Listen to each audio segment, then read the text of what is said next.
Hello, everybody. What is happening? How are you? It is Monday, and we've had some beautiful, beautiful snowfall last night. So hopefully you'll get out today and have time to enjoy it. I hope you guys and girls had a beautiful, beautiful weekend, and I hope you had a chance to just kind of take a break and recharge your batteries.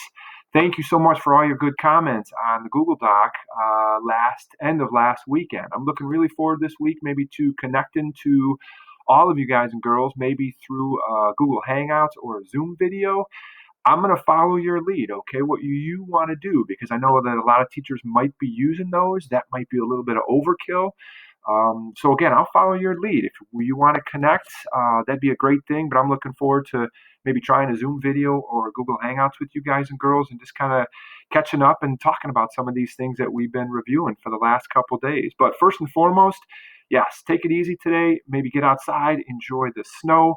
I got a couple activities for us to think and talk about today, some interesting activities that I wish we were in the classroom for, because it's always better face to face, I think. But again, I think you'll find some of this stuff interesting. And some of the stuff that we talk about today with adolescents will be mature. Specifically, we are going to be talking about, let me show you this.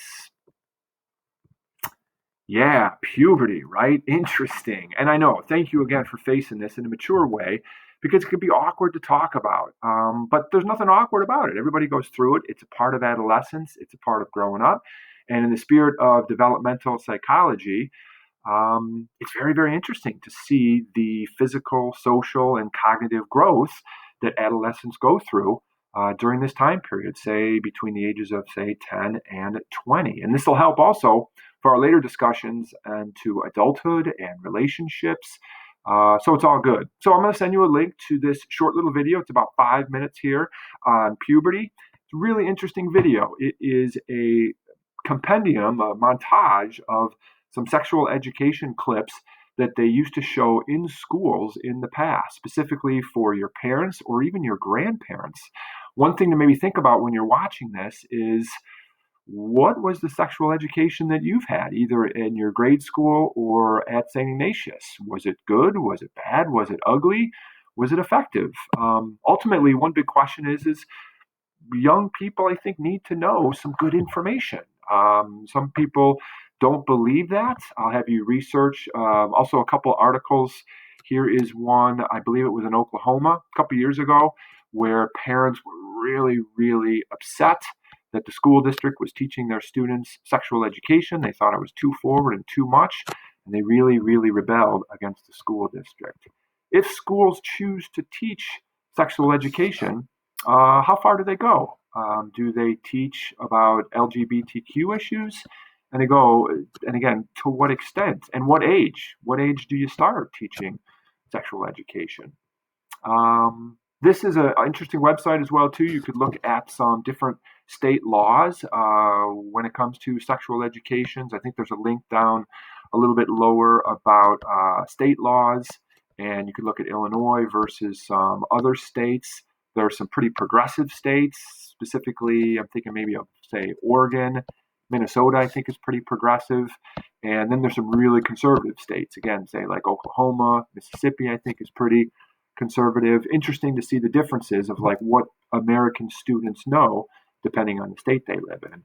And again, this obviously, yes, really, really interesting, controversial, mature issue.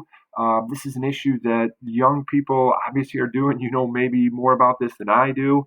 This is concerning to me because I have two sons and a daughter. And again, we talked about that article, Have Smartphones Destroyed a Generation? And this is just the new reality where young people are doing this. And again, how do parents, how do schools, coaches, teachers address these issues? Again, very, very interesting. So we got some good stuff going on. Again, you guys could do some good little research. Again, it's all good. Thank you for facing it. It's mature, but it's really, really good. And again, I wish we were together to talk about this because some really, really interesting things come up. And again, keep in mind, I'm looking forward to connecting you guys midweek, end of the week.